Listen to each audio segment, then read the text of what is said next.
language because it's an international meeting. My presentation, when I was making the first presentation, I had a professor, a teacher, he used to tell me, Lawari, never start a presentation directly.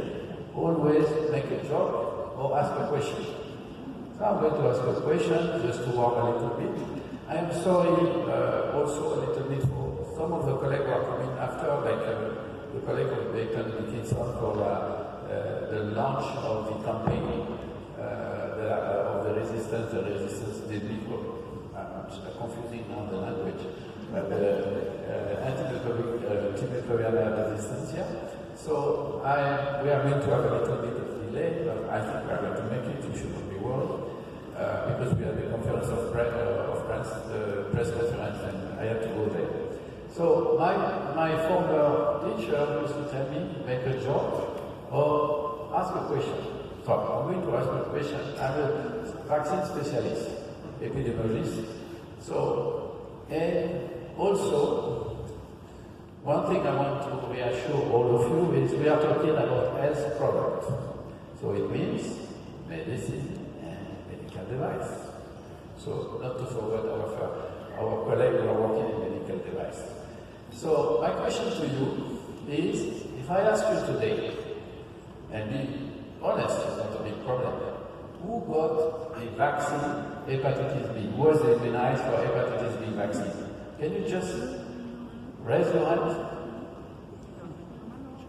I see 5, 10, maybe more here, 20. But we are about 600. Can you imagine if 20 people is about what, 5%?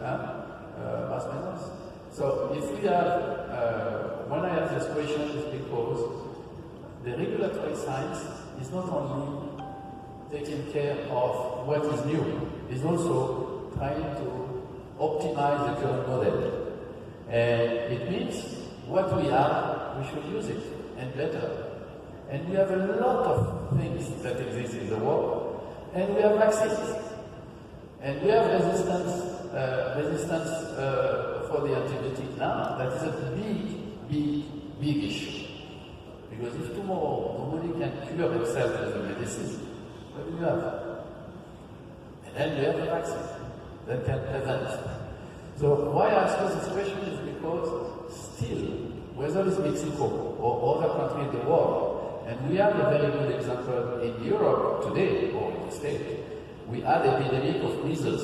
I don't know if you heard measles. Measles is a disease that the cost of the vaccine is less than 2 cents. You can get it anywhere. Anybody can immunize it. And the people are not immunized. A lady of 40 years old died in France, in Lyon, because she was not immunized. In 2017. What is this? What happened?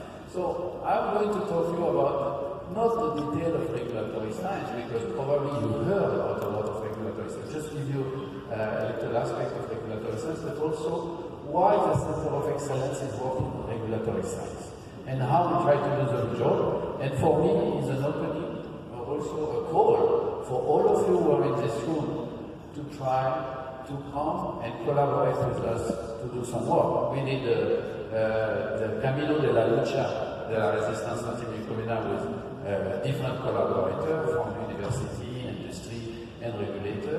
We can do plenty. There is no limit. The only limit is I would say, the investment that we would like to do in the activities. And I welcome all of you to work with the Center of Excellence in Mexico. And I hope I can give you some of the insight that we are trying to develop inside Coffee Press. This is not a new slide, you probably heard about it. One of the problems we face, and this is what is going to drive the regulatory science, medicines, the development of the medical device and different aspects, is that the population is aging. You know that we are the middle, what we call the developed country, and you know those countries who have very limited resources. You have the middle income country, and then the middle income country is the high and the low middle income. And Mexico, where is Mexico? It's in the high middle income country, but it came from low. And what's happened? And you have a developed country. And all these countries are facing a big problem in the future. Their population is aging. The life expectancy is increasing. So what happened?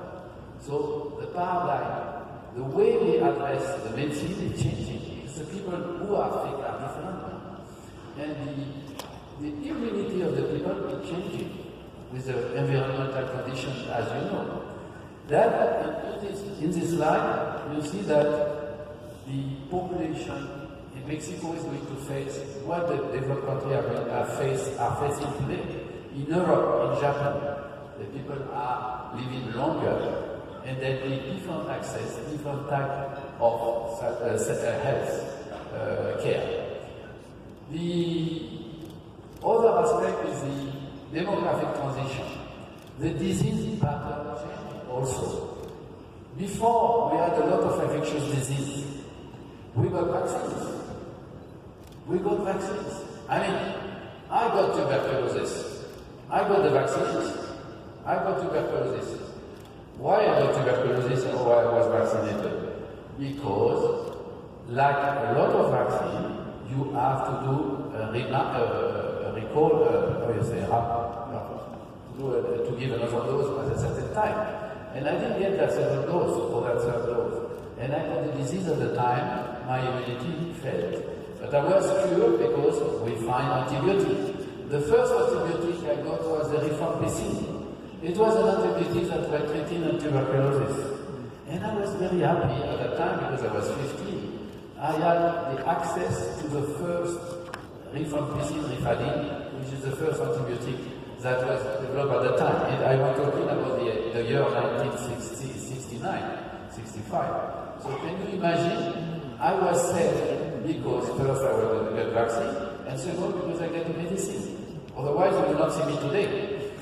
And the other thing is that the demographic transition, we have one big problem with the demographic transition, the epidemiologic transition, is that the disease that we got today are diseases for which we have less vaccine. We have new vaccines, we have 25 vaccines in the world. Probably most of the countries use between 6, 12, 15 vaccines. But still there are 10 vaccines that are not used, and some are very specific for specific area. But there are vaccines that are not used at all. So the people can prevent themselves that they are not using or not accessing. There are vaccines which are very expensive today. But tell me sincerely, if a vaccine costs $100 and it saves your life or the life of your kids, you don't think it works to pay $100? Yes. And that is the famous question that we have actually with the investment, the cost of the medicines or the vaccines, and how much the people can afford to pay. So you have to deal with this dilemma. We need that, and it's an ethical aspect. Ethically, you cannot refuse the medicine or vaccine to a person when it exists. You cannot. The WHO, I was working in the WHO 31 years. One of the first recommendations is we have to address the ethical aspect of people, of the human being. But also then we have another problem. Who has the money? Who can invest? And you have to make this triangle between making a balance between how much you need to invest, how much you can pay, and who need it first and most. So, based on that, in the transition, you will see that from 19 to 2016 there was a change in the demographic transition as well as in the epidemics, the disease pattern. Now we have people have diseases that are becoming more complex. I don't know if you heard about one of the speakers from the Consejo de Salud Nacional. He mentioned the problem of the rare disease. I don't know if you heard about this. The rare disease, we say rare, so we don't see that. It's not important, it's rare. In fact, it's a big problem because the pattern of the rare disease changes. There are so many rare diseases, and if aggregated, accumulated, counted, it's become a public health problem. So that's why the Center of Excellence is going to organize organize next year a symposium on rare disease with the APEC, and we hope that people can access to this knowledge also. In terms of regulatory science, I didn't invent the regulatory science. Don't think it's me. I didn't do anything. What I did, what we have done in Mexico, we went where the knowledge exists.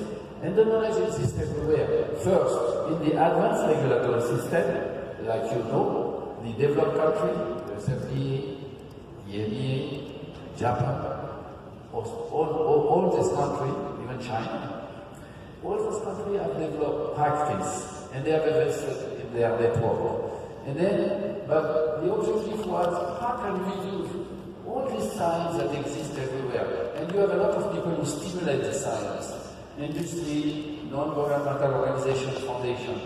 All these people are stimulating how we can improve our knowledge and use that knowledge to the benefit of the people's health. Then what we did in the Center of Excellence, we query, we check where this information is, and we create a network of knowledge. And you know why this meeting is organized? Is to bring people. I have people from Singapore, I have people from Belgium, we have people from USA, we have people from Brazil, we have people from different countries in the world that have experience, accumulating the experience, trying to use that information to move the regulatory system and our regulatory system in Mexico is one of the objectives, with the objective that we should never give up that quality, safety, efficacy is the must, and we should strive for that. Then, how we move into that direction? First of all, we know that a lot of countries, a lot of interested party, actors from industry, academic organization, and regulator are working trying to harmonize. They came together. You heard about the different trade. ICH, IMDRF for the regulatory network of medical devices. You heard about a lot of network, and all this network trying to come together to say, okay, let's discuss and try to work together something that helps us to talk the same language and strive, converge. If you don't harmonize, you can converge. If you don't accept the mutual recognition system, you can still converge and you can still move with different opposite lines. So, stimulate innovation was an objective. Document and share experience. You will see in the information that we sent us, or in the website, or in the application, the Center of Excellence has published, in 11 months, 17 publications. And the 17 publications were supposed to just document what we have, as well as we try to document with new model, and I think you can see outside in the corridor, there is something called Camino de la Ciencia, or the regulatory pathway model, which is in fact documenting the coffee bliss model and checking what do what at which moment. If we generate that model, we can probably suggest to the people that when they should be doing in order to be efficient. So, and we use the WHO assessment tool, global assessment tool, because I was working there at the WHO, and we developed it. And we use that as a reference for the indicator of the performance. And then, did you hear that the WHO has published just 1 month, 2 months ago in May, 3 months ago, in May, they published a list of the diagnostic that can be accessible by more than 130 diagnostics was published. And this, some of the countries don't have access to it, or they don't know about it. It's just knowledge, giving that to the people and asking, you can use it. And they are promoting affordable diagnostics. Of course, there are more advanced diagnostics, but between what you have, the basic, and between what you want to strive for the best, you have a wide scope of use of this diagnostic and these tools. Then the other thing that is important, we try also to see, is how can we invest in healthcare quality, the health quality services, and then also, which is very important as you know, is the patient safety. Everybody is asking about, but is it safe? Can I use it? Are you sure it's regulated? So it's a problem that is going to be growing. Why? Because you have the media, you have the internet, and in the internet, the people challenge your knowledge. Challenge it. I've seen information of internet that are contradicting totally the real science. And it's a very, very big problem because everybody has access to internet. And how can you challenge that? Unless you give a source of quality source of information. What we did in the Center of Experts, and I'm not going to come back to that, Mikel and Julio Sanchez, the federal commissioner, and Mikel, the former commissioner, they explain you what Cofepris is trying to do to get a higher credibility at international level, recognition, pre-qualification. These are higher, APEC, we are APEC Center of Excellence today on good registration management. So we try to strive for higher recognition. Why? Because we need the peer, we need the other people who have experience to recognize that we're trying to do the best. And we need that kind of certification in order also to contribute. And we hope we will go to continue on that. So we look from the global to the local. And we try to share the knowledge, convey that sense, and share the best practice.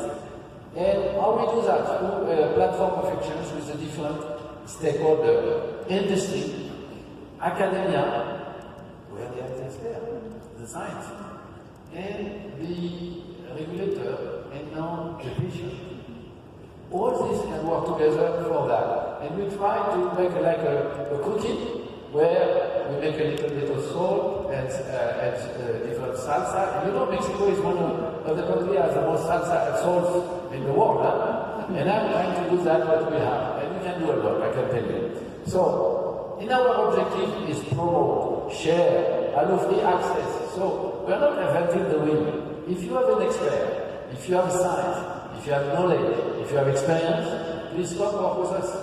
We will be happy to collaborate and to do that, to strengthen what is our function and our effectiveness, but also to share our knowledge with others. And the other thing is that, so we are in the center, and we work with all these people. We did that in 1.5 years. And now we are already, and I got a lot of calls for different aspects. So we are going to continue. And public institution, academic institution, private, public, we don't discriminate. The discrimination is the science and the knowledge. Do you have science? Do you have knowledge? Do you want to share? Do you want to work? And we go for it. This is what the Center of Excellence for Cofepris is trying to do. So please, welcome. There is no limit. And then, what we did, we had a lot of opportunity. We investigate. Look at this opportunity. Genomic, precision health, immunotherapy, tissue engineering, stem cell therapy, new vaccine, antivenom. You know that there is no antivenom in the world, Arvita, today? If you go in Africa, you cannot find antivenom. And we have some safety program with some antivenom because, you know, there are some adverse reactions. So we have plenty of opportunity that science can stimulate and the activity. We did a collaboration and we initiated collaboration with the first public institution who will manage most of the public health intervention. So IMSS, Mikel was the Director General of IMSS. Then Salud, Secretary del Salud, of course we are party. CEMAR and Sedena were from the army. And then Pemex is a private company. All this, we also did, when we look at that, we look at who is covering what, and we try to develop some agreement or work with those institutions. In order what? To touch the maximum, but also to try to benefit from them in terms of knowledge and science. We did also training or events like this one, the International Week, and we did that with different institutions. We did it also, for example, with Berkeley University in UNA. They are preparing to have Cofepris regulatory science course that we hope are going to launch this year or at the limit early next year. But the course is ready. UNA preparing the Faculty of Medicine with Berkeley, and Cofepris is contributing on trying also to provide insight on the regulatory aspect. This is an aspect of collaboration, but we have plenty. We have public private. We have a network where we can disseminate everything we have, and these are some of the people today that working with us. You can see big set of industry organization, academic research. We have authorized third party that work in Mexico. We have some regulator, whether they are focused on medicine or not, and we have some association, not only NGOs, those people who deal, who teach, and then we use our business model. The business model was we identify the knowledge or update the people. We are not doing really wonderful work. I used to tell my people I am an aspirator. I vacuum the knowledge, translate it in the system, in the center of excellence, and redistribute to other people. This is what we do. And the knowledge is amazing. The experience is amazing from all over the world. We got collaboration with Chinese people, Taiwan. We develop program and we develop learning, or we document that learning, that information. You can help us to do that. You can help, and I welcome you to work with us. The other thing is we got international recognition. As a center of excellence, we also are recognized by APEC as a good registration management pilot center, and we hope to develop something on rare disease in the future. And we also publish, because I need to have an evidence as what I do, so the best publication. Those publications exist, are available, and some are going to come. We have different reports, different activities, and we work on manual of emergency. Why? Because we had the earthquake last year. We say, okay, maybe we can help to improve. So we document how the Brigadist Act can improve. And we are preparing the second one, which is on national emergency. We are going to prepare for it. So now you can access this information and use it.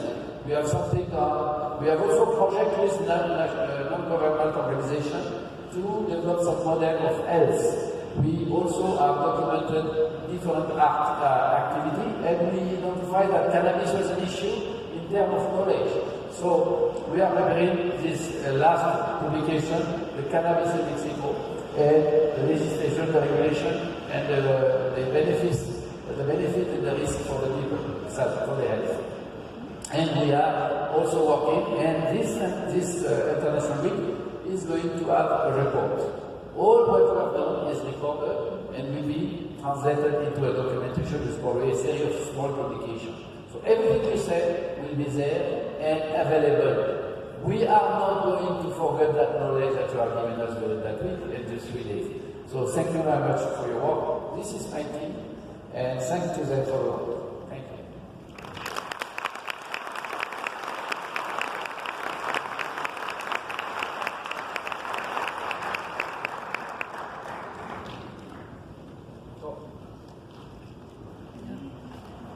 We are going now according to the plan.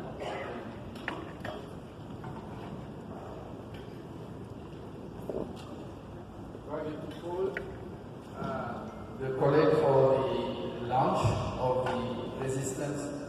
So the launch of the campaign on I am a resistant fighter. You know, one of the things that we have, please take a seat. My colleagues we are going to introduce all of you.